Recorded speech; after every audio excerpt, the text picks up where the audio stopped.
Throughout the history of Battlefield, when a new game releases, it is common for it being called more casual than the game prior to it.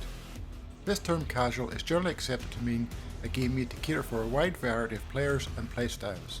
It is easy to learn and be successful at early on.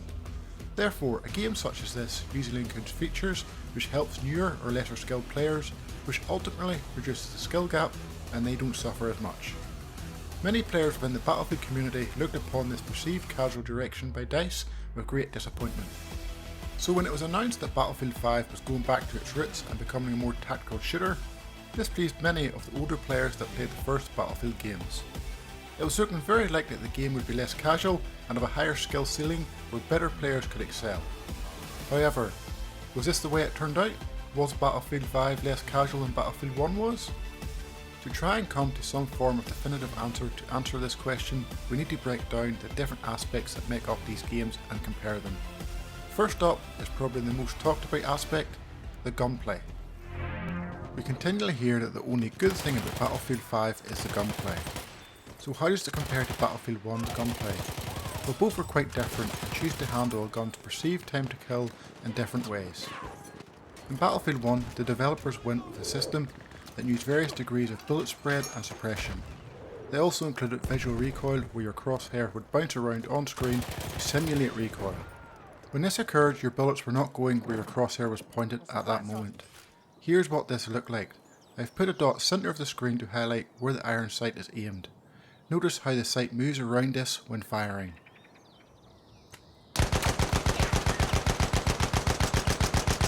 It can be hard to see at full speed, so let's slow it down to a quarter of the speed.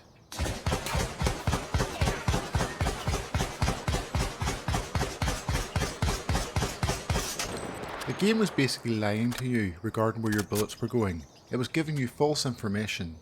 You would also get this mismatch from where your crosshair was aimed and where you were actually shooting when strafing from side to side also. The bullets would always go centre of the screen where the green dot is. This visual recoil in addition to spread and suppression meant Battlefield 1's gunplay could be a frustrating experience at times. On console, the game had a very strong Snap Aim Assist also, and at release this could be easily abused to stay locked on target. This however was reduced around 6 months into the game. To help illustrate and better explain what bullet spread and bullet deviation is and what affects them, I have come up with this scenario. This is the simplest way I can explain how this works. The circle centre of the screen depicts the spread pattern of a weapon. Each weapon will be different. Moving makes the circle bigger when compared to being stationary. Crouching and going prone will make no difference whatsoever. When you start to fire your weapon, a bullet can land anywhere within this spread pattern, and where this bullet lands is known as random bullet deviation. The bullet deviates from your crosshair placement, and this placement is calculated using the equation shown on screen. This equation uses the gun's base spread and spread increase per shot to calculate how far the bullet deviates from the centre of your crosshair. Usually this deviation is near the rim of the circle compared to the centre of it, and that is all I'm going to say on that equation and random bullet deviation, as it can get very complicated. Please remember this, random bullet deviation is a result of the spread, it is what determines it. Minimising your spread is what reduces the effects of random bullet deviation. So how do you minimise it? Well, if you do not tap fire your weapons and continue with fully automatic or continuous fire, then this circle that represents the spread will get bigger and bigger. But be careful not to tap fire too quickly, as that can be even worse than fully automatic fire and make your spread even greater again. Therefore, a bigger spread pattern means a bigger area a bullet could land, and therefore a higher chance a bullet could completely miss the target, even if it appears the centre of your crosshair is on target. You may have heard this called bullet bloom in other games, where the cone of accuracy increases under sustained fire and can randomly go anywhere within the cone. How many times have we heard the excuse, "Why are my bullets not hitting? I was on target." Well, this is the reason why. Very few players understand this.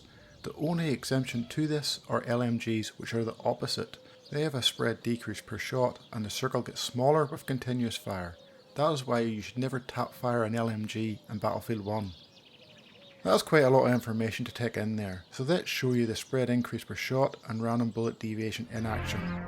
I've come up with this scenario. To the right is controlled fully automatic fire, and to the left is controlled tap fire with 4 to 5 bullet bursts. But again, I do not tap fire too quickly, it has to be under control.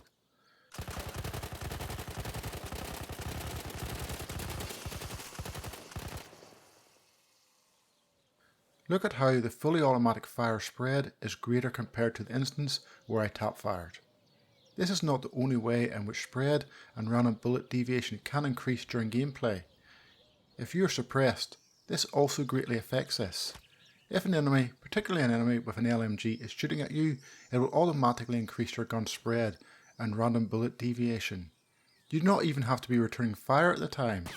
A sign that this is happening to you is the darkened edges around the screen as shown here now. To show you the effects of suppression on spread and random bullet deviation in practice, I got a friend to suppress me as I fired against the wall. They do not need to be hitting you to suppress you, in fact they actually have to miss you to suppress you. To the left is no suppression and tap fire, in the centre is suppression and tap fire, and to the right is suppression and fully automatic fire.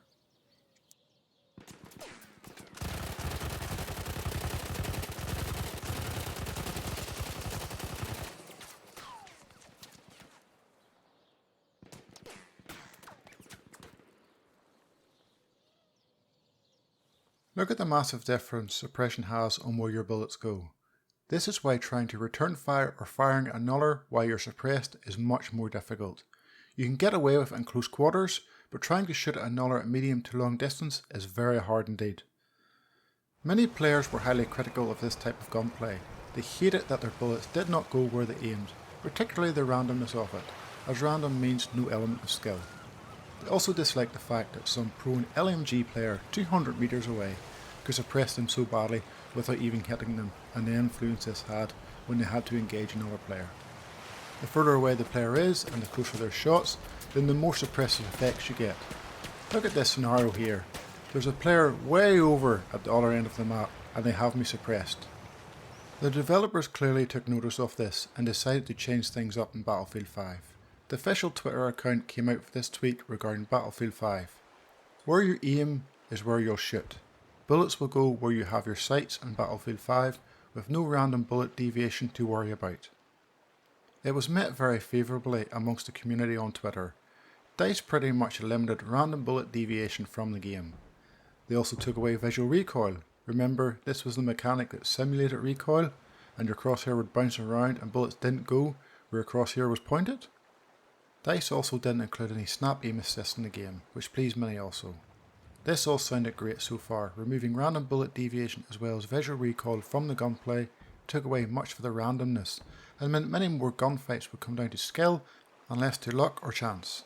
To compensate for these changes, however, and to ensure guns were not lasers, they added more actual recoil, particularly horizontal recoil, which had an element of randomness to it.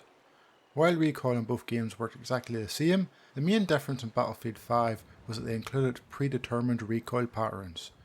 What do I mean by this? Well, let's take a look at what some of the recoil patterns in Battlefield 1 look like. Here are some of the most popular SMGs used in Battlefield 1.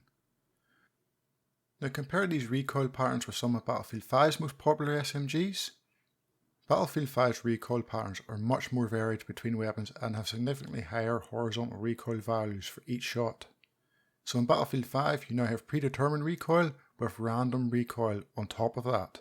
In other words, the recoil pattern is the same every time you shoot, but the random recoil is not. Both combined are the reason why the patterns are more varied.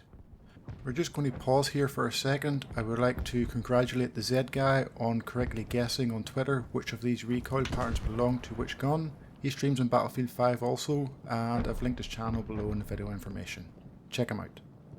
Moving on, in addition to predetermined recoil patterns in Battlefield 5, spread now also has been applied to the recoil via a spread to recoil conversion. This is what makes Battlefield's guns feel more bouncier for the shooter. So you're probably sitting there thinking, what is this? Like, I don't understand any of this. So here's an example to help you better understand what I'm trying to explain here. Here's an example of the randomness of the Type 2A's recoil. I've done this for illustration purposes only and to help you with your understanding of Battlefield 5's gunplay. All 7 recoil patterns are up and to the left, but the pattern to get there is never the same. In the circled instances it pulls right first, while in others it pulls left. Some continually zigzag from left to right, while others take a more linear line to the left. So clearly the predetermined recoil pattern of the Type 2A is up and to the left. This here is indicated by the red dots, and this will always be the same during every encounter, always the same. But what about those other bullets? Particularly the ones that zigzag around? Well, that is the random recoil aspect that is unpredictable and can cause the gun to pull right or left at different times when firing. This is indicated by the blue dots in the recoil pattern.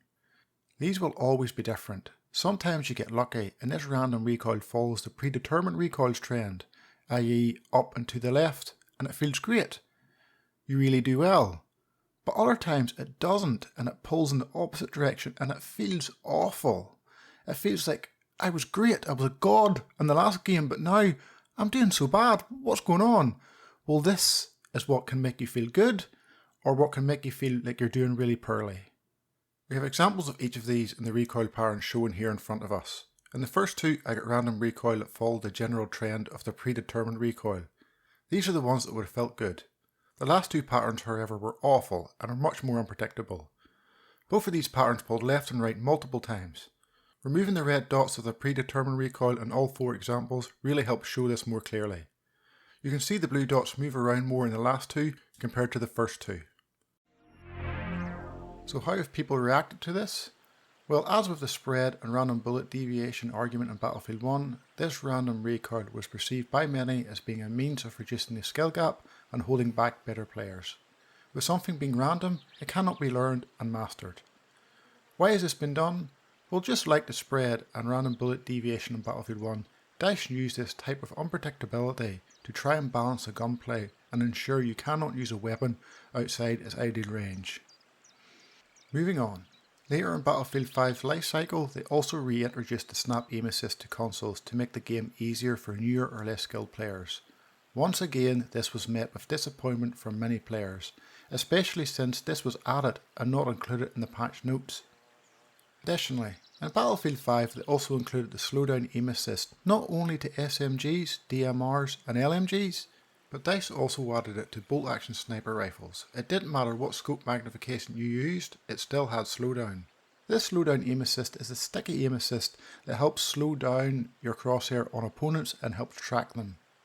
Therefore, scope bolt action sniper rifles had the benefit of both types of aim assist later in the game. This wasn't the case in Battlefield 1. Only lower magnification scope bolt action snipers had this slowdown effect.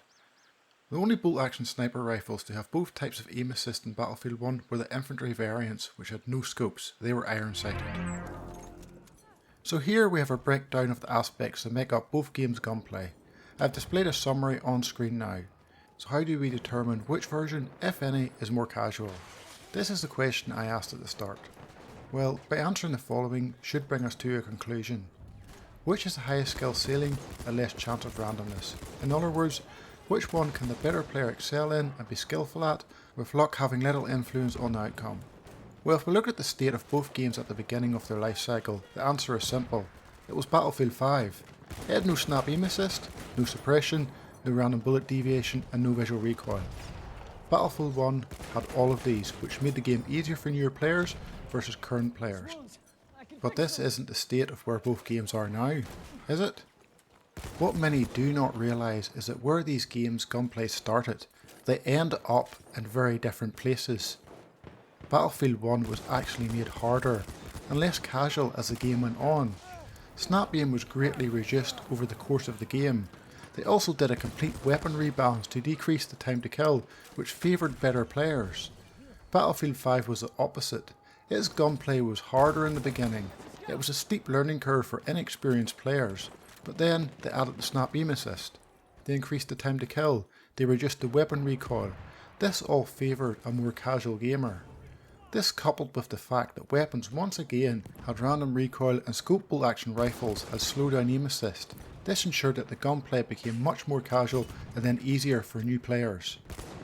Where both of these games are right now, the gunplay is nearly more casual in one compared to the other, at least not on console.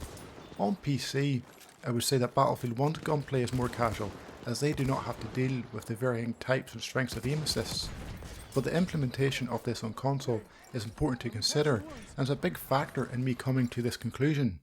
The conclusion that each game's gunplay is on equal standing in terms of how casual they are. They have just been implemented differently. In fact, if Battlefield 1 didn't have suppression affecting a weapon's spread and therefore its accuracy, I would have awarded it as being the less casual of the two. I've been greatly disappointed in the direction DICE went with Battlefield 5's gunplay since release. It was one of the best aspects, and it was made worse over the course of the game, while Battlefield 1's actually got better in my opinion. I've tried to look at both as objectively as I can, but before you hit that comment section with some type of complaint about my methods, this comparison purely looked at which was more casual. I didn't want to talk about which type of gunplay is more fun. Such subjective means should not be considered in what I was attempting to determine. I feel too many people factor in that fun aspect when talking about this. Which was more fun is an entirely different discussion, which of course is a very valid discussion also in whether people play or not, but this aspect I will talk a little later in another episode. Talking about the future of this series, in later episodes I will be comparing other aspects including gameplay, movement, and determine which was more casual. These topics along with what I just discussed will help me come to an overall conclusion on which game was more casual. Then, regardless of which one takes that title of being more casual, I will finish off the series by posting and answering the question, is casual actually a bad thing? Before I go, I would like to thank two people who helped me with the video, the blind kid who helped me record some of the footage for the video, and also a big thank you to the Berg who looked over the script for me and helped me with some of the terminology for the video also. Thanks for watching, and I'll see you again in the next video folks. Stay safe out there.